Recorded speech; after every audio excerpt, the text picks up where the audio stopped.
बिस्मिल्लाहिर्रहमानिर्रहीम। आज का हमारा टॉपिक है बेसिकली कोऑर्डिनेट सिस्टम। तो कोऑर्डिनेट सिस्टम में हमारा जो सब टॉपिक आ जाता है आपका, वो आता है स्केलर एंड वेक्टर्स फील्ड क्या क्या होते हैं हमारे पास। तो चलते हैं अपने लेक्चर की जानिब। तो वेक्टर कैलकुलस में हम लोग सबसे पहले वेक्टर एडिशन को देख लेते हैं। अब वेक्टर एडिशन में आपको पता है आपके पास दो ही लॉज होते हैं, एक एसोसिएटिव लॉ होता है आपके पास और एक डिस्ट्रीब्यूटिव लॉ होता है आपके पास। अब आपके पास जो एसोसिएटिव लॉ आता है उसमें क्या है कि A plus B into B plus C is equal to A plus B plus C. Simple है, वेरी सिंपल है। सिमिलरली डिस्ट्रीब्यूटिव लॉ में उसने क्या किया है कि या तो आप दो जो आपके पास स्केलर डिजिट्स हैं उनको पहले प्लस कर लो और फिर वेक्टर से मल्टीप्लाई कर लो, या आप अलग अलग उनको मल्टीप्लाई करो तो आंसर आपका क्या आएगा, सेम आएगा। अब किस तरह, यहाँ पे उसने आर प्लस एस को पहले ऐड किया, देन उसने ए प्लस बी में क्या किया, उसमें ए प्लस बी को मल्टीप्लाई करवाया उससे। अब यहाँ पे आप देखें तो आर से उसने ए प्लस बी को अलग मल्टीप्लाई करवाया और यहाँ पे उसने क्या किया, ए प्लस बी से उसने एस को अलग मल्टीपल करवाया। अब हम देख लेते हैं यहाँ पे हमारे पास क्या है। यहाँ पे उसने कहा हुआ है कि आपका वेक्टर ए है ये, लेट्स सपोज, और ये आपका वेक्टर बी है। आपने इन दोनों को ऐड करवाना है तो ए प्लस बी आपके पास ओवरऑल क्या आ जाएगा, वेक्टर एडिशन आ जाएगी आपके पास। तो यहाँ पे जो आपके पास ए प्लस बी है ये वेक्टर्स का सम है, और सिमिलरली ए बी, और इसने अगेन आपको ए प्लस बी वेक्टर्स की एडिशन दिखा दी। सिमिलरली अब वो आपको बताता है हमारे पास कि स्केलर और वेक्टर फील्ड्स क्या हो सकती हैं। अब वो कहता है scalar field is a function that gives us a single value of some variable for every point in space. Example voltages, current, energy, temperature. अब ये क्या चीज़ें हैं, ये वो चीज़ें हैं जिनकी सिंगल वैल्यू होती है, इनके साथ इनकी डायरेक्शन नहीं होती, तो इनको हम क्या कहते हैं, स्केलर फील्ड कहते हैं। अब वेक्टर फील्ड कौन से होते हैं, a vector is a quantity which has both a magnitude and a direction in space. For example, velocity, momentum, acceleration and force. अब ये जो चारों पांचों चीज़ें हैं इनको एक्सप्लेन करने के लिए आपके पास डायरेक्शन का होना बहुत ज़रूरी है along with the magnitude. So, for their complete description, you must know about their magnitude and direction. This is called vector field. आगे क्या है हमारे पास, वेक्टर फील्ड की उसने कुछ एग्जाम्पल दिया आपको। वो कहता है fluid flow field, fluid is represented by a finite number of particles. अब उसने दो डायग्राम्स आपको दिखाई हैं। पहली डायग्राम में fluid flow associated with a source. अब उसने फ्लूइड का फ्लो दिखाया है, एक सोर्स से वो हो रहा है, फॉर एग्जांपल वो शावर से फ्लूइड फ्लो कर रहा है यहाँ पे। अब ये देखिए वो कहता है the vector velocity of the particle are all directed outward from the centre of the cone. अब वो कहता है यहाँ से आप देखें तो ये सारे यहाँ से क्या हो रहे हैं, बाहर की तरफ निकल रहे हैं, तो यहाँ पे उनकी डायरेक्शन क्या है, आउटवर्ड है। अब यहाँ पे वो कहता है अ सर्कुलेटिंग फ्लो ऑफ पार्टिकल्स। अब यहाँ पे वो क्या है, वो कहता है आपके पास the vector velocities of the particular as seen from the above are directed counter clockwise above the centre of cone. अब देखें लेट्स सपोज वो कहते हैं यहाँ पे जो पार्टिकल है आपके पास वो काउंटर क्लॉकवाइज क्या है, रोटेट कर रही हैं, काउंटर क्लॉकवाइज रोटेट कर रही है, तो ये भी एक डायरेक्शन है फ्लो की। तो ये उसने वेक्टर फील्ड की मतलब आपको उसने बताया कि यहाँ पे उसने एक डायरेक्शन से उसने रिप्रेजेंट की, तो उसने वेक्टर की डायरेक्शन को रिप्रेजेंट करने के लिए यहाँ पे उसने आपको दो डायग्राम्स डिफरेंट तरीके से एक्सप्लेन किए हैं। अब यहाँ पे वो कहता है हमारे पास जो ग्रेविटेशनल फील्ड होता है describes the interaction between a massive object and the earth. अब वो कहता है कि ग्रेविटेशनल फील्ड क्या होता है, हमेशा अर्थ के सेंटर की तरफ होता है, और कोई भी बॉडी है, ये उसने डिफरेंट एरोइड्स दिखाए हुए हैं, जब वो उस बॉडी को ज़मीन हमेशा अपने सेंटर की तरफ अट्रैक्ट करती है, ये आपका ग्रेविटेशनल फील्ड होता है। आगे आ जाता है हमारे पास वेक्टर फील्ड की वो एग्जांपल्स दी जा रहा है आपको। आ गया था आपके पास मैग्नेटिक फील्ड। अब आप देख सकते हैं कि मैग्नेटिक फील्ड की भी आपके पास एक डायरेक्शन होती है, और वो डायरेक्शन हमेशा आपकी नॉर्थ से स्टार्ट होती है और साउथ पे एंड होती है। ये उसने रिप्रेजेंट किया हुआ है आपको। नॉर्थ पोर्शन से वो एंड होते हैं और साउथ में वो इन होते हैं। सिमिलरली जो अर्थ का मैग्नेटिक फील्ड है वो आल्सो एक बार मैग्नेट की तरह होता है, और उसकी उसने फील्ड लाइंस की डायरेक्शन आपको यहाँ पे रिप्रेजेंट कर दी है। यहाँ पे आप देख सकते हैं अगेन ये नॉर्थ से इशू हो रहा है और साउथ में ये इंटर हो रहा है।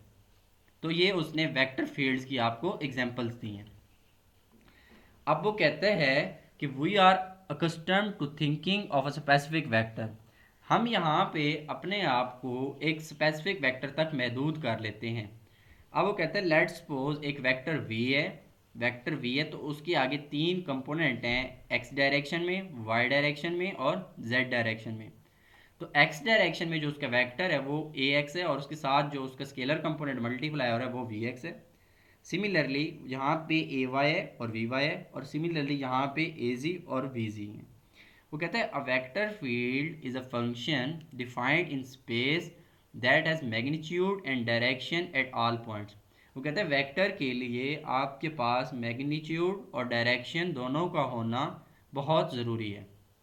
अब वो कहता है हमारे पास कि let's suppose V of R.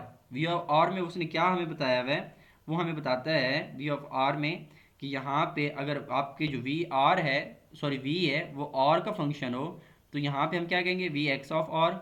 Similarly again उसने सारी चीज़ें वही लिखी, लेकिन हर वी को उसने आर का फंक्शन बना दिया। क्यों? क्योंकि वो बेसिकली बताना चाह रहा है कि आर आपका पोजीशन वेक्टर है, और वो किस तरह है, वो आपका एक्स फील्ड में भी है, वाई फील्ड में भी है, और वो आपका जी फील्ड में भी है। तो ये बेसिकली उसने वी को आर की फॉर्म में क्यों रिप्रेजेंट किया है, वी को आर का फंक्शन इसलिए उसने कहा है क्योंकि आर आपका एक पोजीशन वेक्टर होता है, और हर पोजीशन वेक्टर जो है वो आपका तीनों कोऑर्डिनेट्स में आपकी डायरेक्शन को रिप्रेजेंट कर रहा होता है। अब आप देख लेते हैं हमारे पास कि वेक्टर्स के फंक्शंस कौन कौन से होते हैं, वेक्टर भी हम कौन कौन से ऑपरेशंस परफॉर्म कर सकते हैं। तो एडिशन तो आपने पहले देख लिया था, उसके आगे आपने दो प्रॉपर्टीज़ भी देख ली थी, एक आपके पास एसोसिएटिव थी, एक आपके पास कम्यूटेटिव थी। अभी हम देख लेते हैं कि हमारे पास वेक्टर का प्रोडक्ट कौन सा होता है। उसमें पहला आ जाता है आपके पास डॉट प्रोडक्ट। वो कहते हैं डॉट प्रोडक्ट में क्या होता है, given two vectors A and B, the dot product or the scalar product is defined as the product of the magnitude of A, the magnitude of B and the cosine of the smaller angle between them। अभी A dot B किसके बराबर होता है, ये होता है A की magnitude, B की मैग्नीट्यूड, और फिर cause of theta between A and B। अब ये जो इसने A के इर्द गिर्द बार लिख दिए, इट मीन कि ये वेक्टर की मैग्नीट्यूड को रिप्रेजेंट कर रहे हैं, और यहाँ पे ये बार नहीं है तो सिंपल बोल्ड लेटर हैं, तो बोल्ड लेटर उसको आपकी वेक्टर को रिप्रेजेंट कर रहे हैं। अब यहाँ पे इसने कहा हुआ है कि जो आपके पास डॉट प्रोडक्ट होता है उसकी एक प्रॉपर्टी होती है, उसको उसने कम्यूटेटिव प्रॉपर्टी का नाम दिया है। तो ये प्रॉपर्टी क्या है, ये कहता है A dot B is equal to B dot A. अब हम आगे देखेंगे कि ये सेम प्रॉपर्टी आपकी वेक्टर के जो आपके पास क्रॉस प्रोडक्ट है वहाँ पे एप्लीकेबल नहीं होती है। क्यों नहीं होती है, ये भी हम रीज़न आगे जाके देख लेते हैं। अब उसने बताया हुआ है कि वेक्टर की प्रोजेक्शंस जो हैं उसको अगर हम यूज़ करें तो डॉट प्रोडक्ट किस तरह हम रिप्रेजेंट कर सकते हैं। अब यहाँ पे आप देखें कि वेक्टर ए एक्स एक्सिस में है, और आपका वेक्टर बी क्या है, वाई एक्सिस, सॉरी आपका किसी एंगल पे पड़ा हुआ है। अब बी की जो प्रोजेक्शन है वो आपकी ए पे आ रही है, बी की प्रोजेक्शन उसने दिखाई है यहाँ पे। तो ये जो थीटा आपका बन रहा है, थीटा बी ए है, मीन टू से ए से बी की तरफ, और यहाँ पे उसने बी डॉट ए लिखा है, gives the component of B in the horizontal direction. अब यहाँ पे जो आपका बी डॉट ए है वो क्या है, basically component of B in the horizontal direction है। सिमिलरली वो कहता है बी डॉट ए, यहाँ पे क्या है, ए gives the vector component of B in the horizontal direction. अब आप देख सकते हैं कि ये जो ए है वो कहता है ए जो है gives the vector component of B in the horizontal direction. अब उसने आपको सिंपल इसकी रिप्रेजेंटेशन डिफरेंट बताई है क्या कहता है? कहता है कि ये जो आपके पास ओवरऑल यहाँ पे उसने दिखाया हुआ ए क्या है, तो कहते हैं बी डॉट ए क्या है, बेसिकली बी डॉट ए आपका ए की डायरेक्शन है। अगर बी की डायरेक्शन है ए के हिसाब से, ए का हिसाब क्या है यहाँ पे, ए का हिसाब हॉरिजेंटल डायरेक्शन में है। तो कहते हैं बी का कंपोनेंट भी आप कह सकते हैं कि वेक्टर बी का कंपोनेंट ए के हवाले से, आप देखें बी के दो कंपोनेंट बनेंगे, एक ये वाला एक ये वाला। तो ए बेसिकली क्या है, ए बी का कंपोनेंट ही है इन द एक्स डायरेक्शन।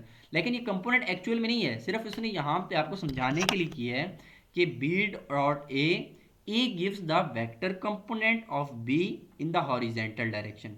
और यहाँ पे क्या है, बी डॉट ए, यहाँ पे उसने क्या किया, यहाँ पे उसने gives the component of B in the horizontal direction.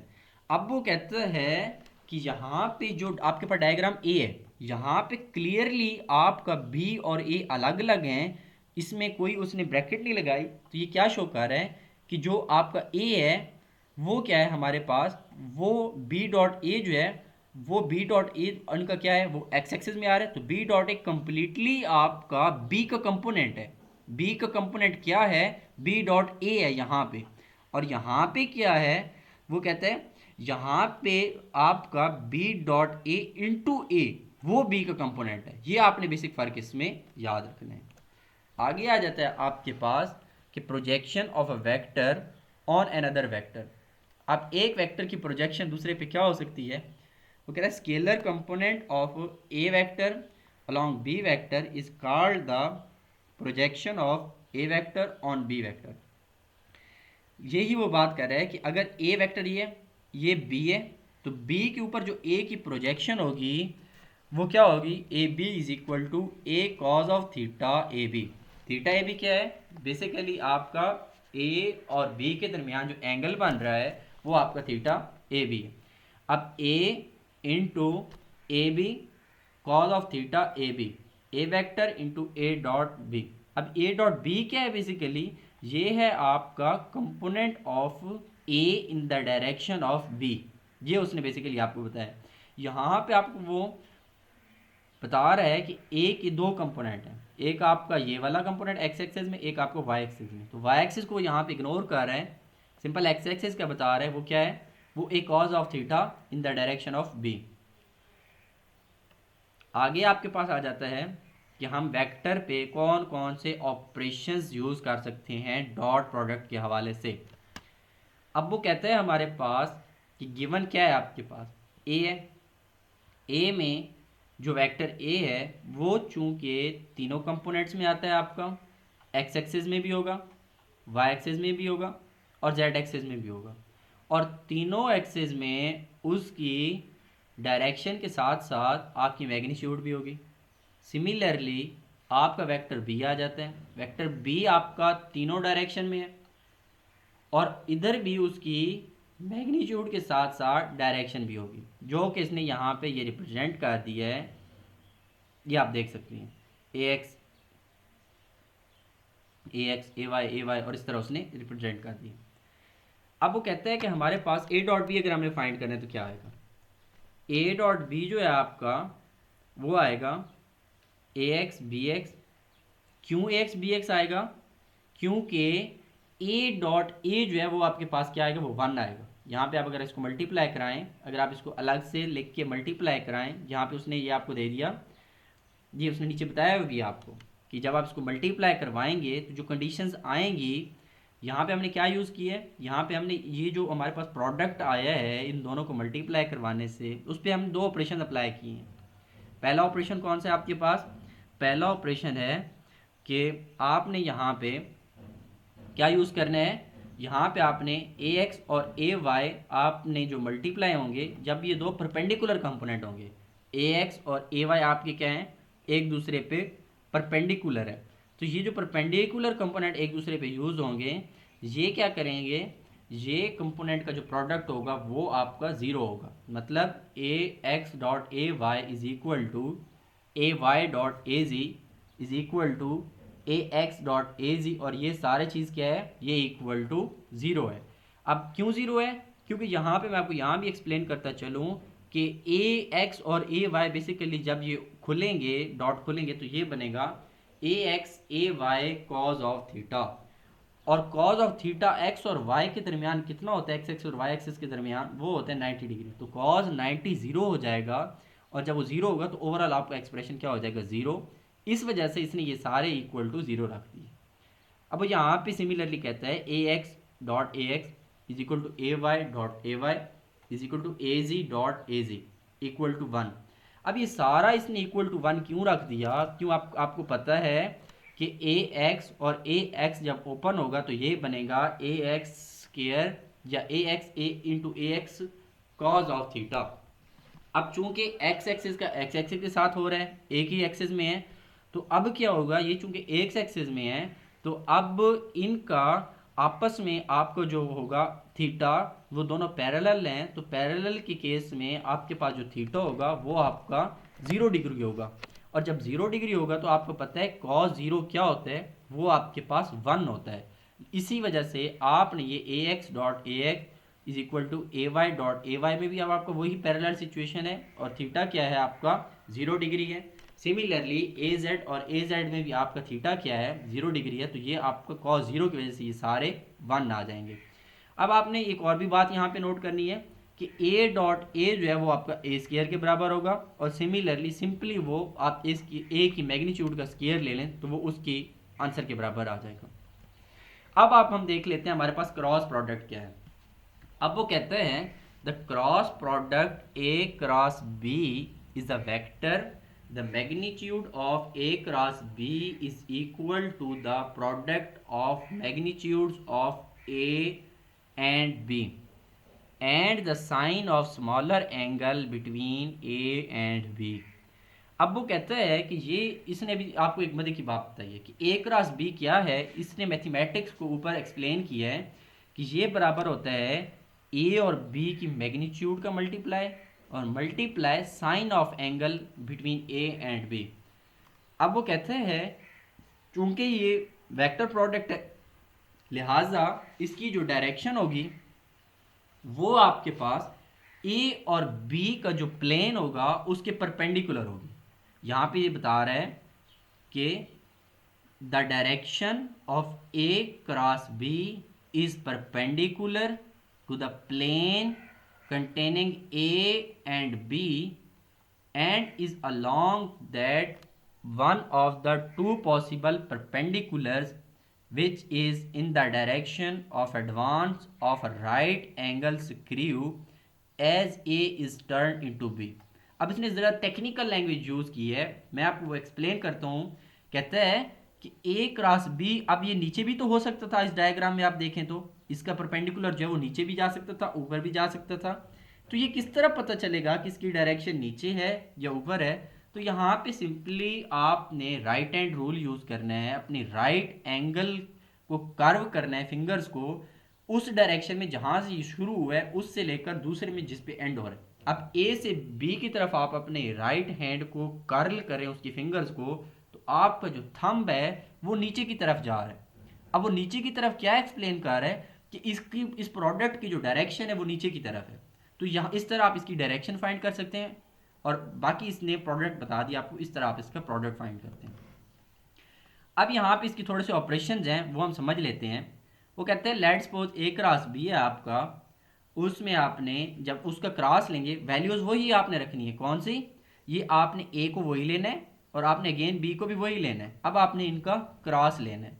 Cross जब आप लेंगे तो आपने यहाँ पे जो अपनी सिचुएशंस देखनी है वो आपने यही रखनी है कि यहाँ पे आपने, ये बड़ी पॉइंट की बात है कि यहाँ अब जिस तरह A dot X dot A Y वहाँ पे 0 हुआ था, आपका ये डॉट प्रोडक्ट में क्रॉस प्रोडक्ट में आपकी ये चीज़ें 1 हो जाएंगी और ये सारी चीज़ें आपकी 0 हो जाएंगी। अब उसका रीज़न मैं आपको समझाता हूँ कि ये सारी चीज़ें 0 और 1 क्यों होंगी। क्योंकि अगर आपके दो पैरेलल वेक्टर आ रहे हैं तो दो पैरेलल के दरमियान एंगल क्या बनेगा, एंगल बनेगा 0, और साइन ऑफ 0 जो होता है वो आपका 0 होता है। इसी वजह से ए एक्स डॉट ए एक्स या ए वाई डॉट ए वाई या ए जी डॉट ए जी जो है आपके पास वो सारे जीरो के बराबर आ जाएंगे, sorry cross A X cross A Y is equal to A Y cross A Y is equal to A G cross A G. ये सारे इक्वल टू जीरो आ जाएंगे। क्यों?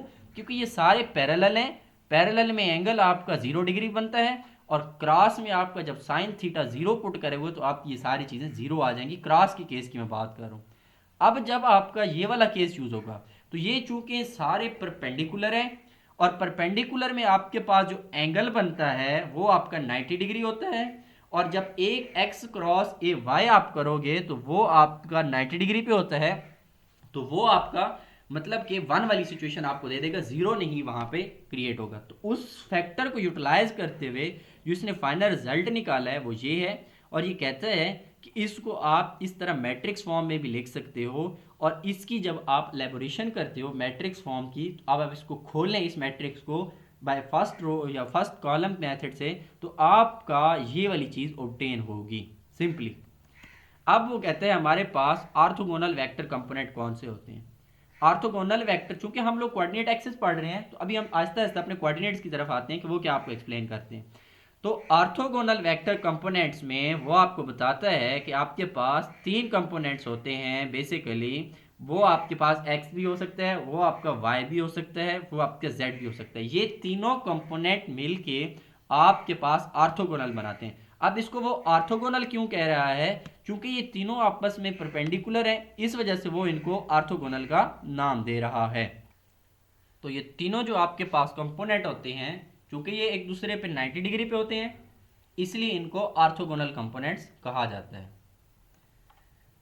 अब हम आगे चलते हैं। हमारे पास ऑर्थोगोनल यूनिट वेक्टर्स क्या है आपके पास। जिस तरह आपके पास आई कैप, जे कैप और के कैप होते हैं, सिमिलरली आपने कंफ्यूज नहीं होना, जितनी हमने पिछली सारी डिस्कशन की है उसमें आपके पास ए जेड, ए वाई और ए एक्स जो है वो आपके पास यूनिट वेक्टर्स हैं उसी डायरेक्शन में। ए एक्स जो होगा, जिस तरह आई कैप होता है, यहाँ पे सिंपली उसने आपके पास आई कैप को उसने ए एक्स से रिप्रेजेंट किया, और उसने आपके पास जे कैप को ए वाई से रिप्रेजेंट किया है, और आपके पास के कैप को उसने ए जेड से रिप्रेजेंट किया है। अब उसने एक थोड़ी सी इसकी ग्राफिकल एक्सप्लेनेशन दे दी है, इसको देख लेते हैं फिर अपना लेक्चर वाइंड अप करते हैं। वो कहता है हमारे पास कि वेक्टर की जो रिप्रेजेंटेशन है in terms of orthogonal rectangular components. अब ये क्या है? वो कहता है कि लेट्स सपोज आपके पास एक वेक्टर है क्यू, उसको उसने रिप्रेजेंट कर दिया, क्यू से स्टार्ट हो रहा है और वो पी पे एंड हो रहा है। आपका वेक्टर क्या है? Q P. अब जो क्यू के उसने कोऑर्डिनेट्स दिए हैं वो आपको उसने दे दिए हैं 2, -2 और 1, और पी के जो उसने कोऑर्डिनेट दिए हैं आपके पास 1, 2, 3 दे दिए। अब यहाँ पे उसने आर क्यू से रिप्रेजेंट किया एक उसका कंपोनेंट, और एक उसने रिप्रेजेंट किया आर पी से, और जो आर पी क्यू है ये इसका पोजीशन वेक्टर है। अब चूंकि आर पी क्यू जो है वो R Q minus R P के बराबर होगा, मतलब कि final position minus initial position. तो आपके पास जो फाइनल पोजीशन का एक्स कंपोनेंट है उसी में से आप इनिशियल पोजीशन का एक्स कंपोनेंट सब्सट्रैक्ट करवाओगे, और जो फाइनल पोजीशन का आपके पास वाई कंपोनेंट है उसी में से आप इनिशियल पोजीशन का वाई कंपोनेंट सब्सट्रैक्ट करवाओगे, और फिर जो आपके पास फाइनल पोजीशन का आपके पास z कंपोनेंट है उसी में से आप इनिशियल पोजीशन का z कंपोनेंट सब्ट्रैक्ट करवाओगे। और चूंकि ये वेक्टर हैं, वेक्टर की रिप्रेजेंटेशन है, तो एक्स एक्सिस में इसको रिप्रेजेंट करने के लिए हम लोग एक्स आई कैप यानी कि ए एक्स यहाँ पे यूज़ करेंगे। वाई एक्सिस को रिप्रेजेंट करने के लिए हम लोग ए वाई यानी कि जे कैप पर यूज़ करेंगे, और z कंपोनेंट को रिप्रेजेंट करने के लिए हम लोग ए जेड यानी के कैप का यूज़ करेंगे। तो यहाँ पे आप देखें तो यहाँ पे इसका जो P का जो फाइनल पॉइंट का x कंपोनेंट है वो है आपके पास 1, और जो आपका इनिशियल है वो आपके पास क्या है 2। तो उसने क्या किया है 2 - 1, क्या किया उसने ए एक्स आई कैप। सॉरी मैंने एक आप चीज़ बताता चलो कि ये उसकी इनिशियल पोजीशन थी और ये उसकी फाइनल पोजीशन है, तो फाइनल माइनस इनिशियल अगेन वो ही Q माइनस P इसने कर दिया। तो अब देखें यहाँ पे उसका फाइनल का क्या सेकंड पॉइंट है -2 है, तो -2 से उसने ये वाला 2 सब्ट्रैक्ट करवाया, तो -2 और ये वाला -2 हो जाएगा, और साथ में उसने ए वाई लिख दिया आपके पास यानी कि unit vector along Y direction. और यहाँ पे आप थर्डली देखें तो क्या है, फाइनल आपके पास 1 है। 1 में से जब ये वाला थर्ड कंपोनेंट सब्ट्रैक्ट होगा तो 1 - 3, तो ये ए जी आपका थर्ड कंपोनेंट आ जाएगा। अब यहाँ पे आप लोग देखें तो उसने क्या किया हुआ है, अगेन उसने सिंपल कैलकुलस की है, 2 - 1 1, -2 - 2 4, और वो माइनस का, एंड अगेन -2 AZ। तो ये आपका रिजल्टेंट जो आपके पास निकला है, जो इसका आपके पास यूनिट वेक्टर सॉरी आपका पोजीशन वेक्टर है, उसकी आपके पास ये मैग्नीट्यूड आई है। अब ये आपका जो ए एक्स है ये आपका बेसिकली आई कैप है। A X in the direction of ये एक्स एक्सिस को रिप्रेजेंट कर रहा है, A Y simple Y axis को रिप्रेजेंट कर रहा है, और ए जी आपका जेड एक्सिस को रिप्रेजेंट कर रहा है। लेकिन याद रखना है इसमें जो आपके पास 2 4 और 1 है वो उनकी मैग्नीट्यूड को रिप्रेजेंट कर रहे हैं कि इतने डिजिट्स एक्स में, इतने डिजिट्स वाई में, और इतने डिजिट्स जेड में। तो होप सो ये आपको वेक्टर और स्केलर फील्ड समझ आया होगा। इंशाल्लाह अपने कोऑर्डिनेट्स को नेक्स्ट लेक्चर में कंटिन्यू करेंगे। Thank you so much for watching. अगर आपको अपनी कोई कन्फ्यूजन्स हैं तो वो ज़रूर बताइएगा। थैंक यू, अल्लाह हाफिज़।